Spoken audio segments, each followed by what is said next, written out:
when I first got here, Dave Hart and John Gilbert were at Dave's house, and some people came over, and I was talking about different things, and they said, well, we have a tremendous guy that works with basketball, and they mentioned Tom's, when they mentioned his name the first time, his last name, I said, I'll never learn to pronounce that, but how does Siri pronounce it? Satkowiak. Incorrectly. Yeah.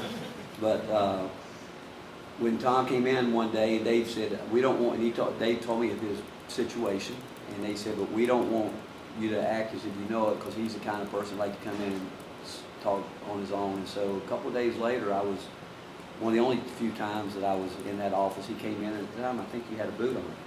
And he came in and he said, has someone mentioned to you? I said, sort of, kind of, but he went into it, and through that time, he and I have shared a lot of really good moments together. And like I said, when they did the big article on Tom, I don't think any of us really, other than his closest people to him, knew how sick he really was.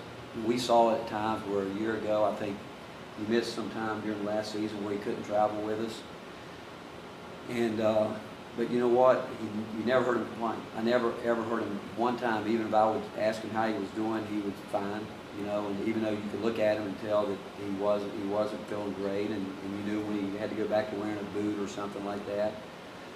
But I'll remember that day when he called and said, I got the call, you know, and then I remember going over there. We were planning on going that night, and I don't think we went to surgery the first night. We were going to leave Nashville and go there, and then but we came back the next day.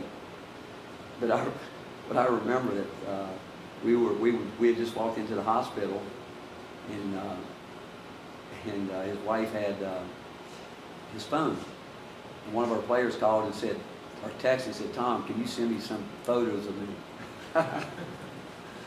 And I took the phone, and I texted back and said, well, I'm in surgery right now, having my liver transplanted. Can I get back to you later? And that person wrote back and said, oh, I'm so sorry. I hope it goes worse. I was like, did you save those texts? I still have them. Yeah.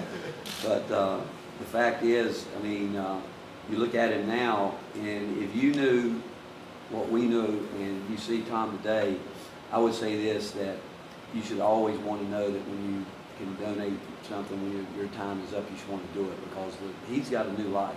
I mean, he is a new man. He's a person. I mean, he's gotten to be better looking. And, but he's a different I mean, but he was a guy that was strong with it. But I am telling you, watching how he lives, and the fact that it's given him a new life.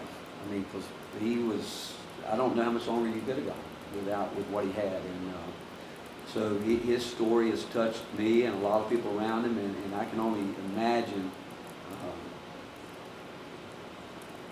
I can't imagine my life without him in it. I really can. And so I'm thankful for the fact that someone did what they did, and it was a match. And I would just encourage everybody to be an organ donor in any way they can, and give life to someone else when your time is up.